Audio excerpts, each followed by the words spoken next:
יום הולדת שלי. נכון, יש לכם את היום הולדת, ואנחנו עכשיו כולנו מתרגשים, ואנחנו הולכים ליום הולדת לחגוג. אז אמא ואבא עשו לכם הפתעה קטנה. מה ההפתעה? רגע, חכי, מה? חכו בסבלנות, תכף תראו את ההפתעה. שבו פה. טאדם, טאדם, ו...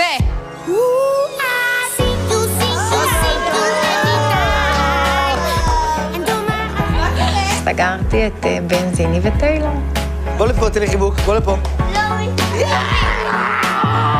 לא ציפיתי שבאמת תהיה הפקה כזאת גדולה, אומנם לא כמו שרציתי, אבל באיזשהו מקום הייתי צריך ליישר קו עם מה שמירן רצתה. בגלל שאתם מיוחדים, אנחנו החלטנו שהיום אנחנו נבוא לפני המופע, ונלמד אתכם חלק מהתנועות של הריקוד שלנו, וחלק מהשירים שלנו, ותמשיכי אותי. לא, אמרת את זה נורא יפה, אין לי מה להוסיף. וזה, אתם הולכים להפריד אותנו ולעלות על הבמה. ואני לא עולה לבמה. למה? למה אתה לא